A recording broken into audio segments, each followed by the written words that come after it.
Do you have advice for young people? Take on some responsibility. Do something for other people. You're doing something for yourself while you're doing that, even if you don't know it, for sure, because you're a community across time. Find something to serve. Somebody to help. Someone to help. To solve. Find a job. Do your best with the customers. Don't be above your job. You're going to get an entry-level job when you're a kid. Well, what else would you want? You want to be the boss? What do you know? You don't know anything. You could be the boss of your job. You know, if you're working in a grocery store, or you're working in a convenience store, assuming you're not working for terrified tyrants, you can be nice to the customers. You can develop your social skills. You can learn how to handle a boss-employee relationship. You can be there 15 minutes early and leave 15 minutes late.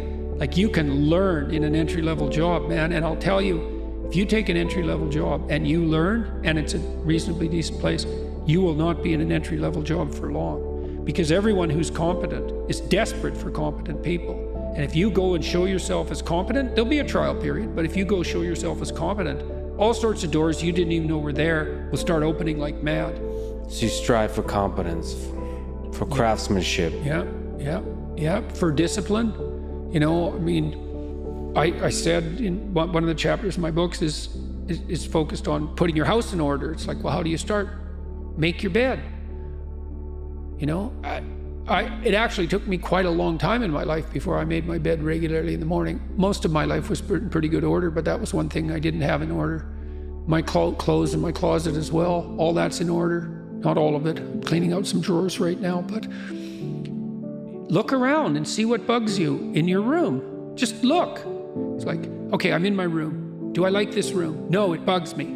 Okay, why? Well, the paint's peeling there, and it's dusty there, and the carpet's dirty, and that corner's kind of ugly, and the light there isn't very good, and my clothes closet's a mess, so I don't even like to open it.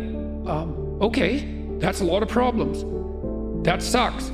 That's a lot of opportunity. Pick something and fix it. Something that bugs you.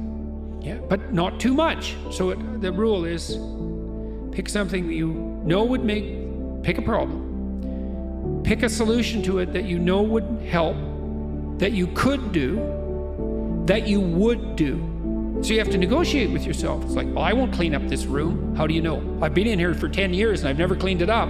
It's like, well, obviously that's too big a dragon for you. Would you clean one drawer? Find out.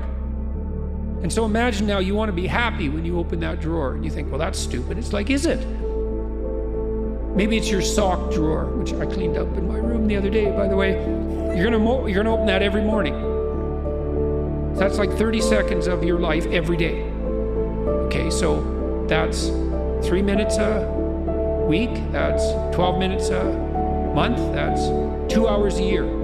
So maybe your life is made out of, you've got 16 hours a day. So you got 200 5-minute chunks, and they repeat. A lot of them repeat. So if you get every one of those right, they're trivial, right? Who cares what my sock drawer looks like? It's like, fair enough, man, but that's your life. The things you repeat every day. The mundane things. You think, I could get all those mundane things right. That's the game rules. It's like, now all the mundane is in place. Now you can play, because all the mundane's in place. And this is actually true. So with children, imagine you want your children to play. Well, play is very fragile neurologically. Any competing motivation or emotion will suppress play. So everything has to be in order. Everything has to be a walled garden before the children will play. That's a good way of thinking about it. So you put everything in order and you think, oh my God, now I'm tyrannized by this order. It's like, no, you aren't, not if it's voluntary. And then the order is the precondition for the freedom. And so then all of a sudden you get all these things in order. It's like, oh, look at this, I've got some room to play here. And then maybe you're not depressed. Now, it's often not that simple, you know. It's not that simple. Try putting your room in order, perfect order.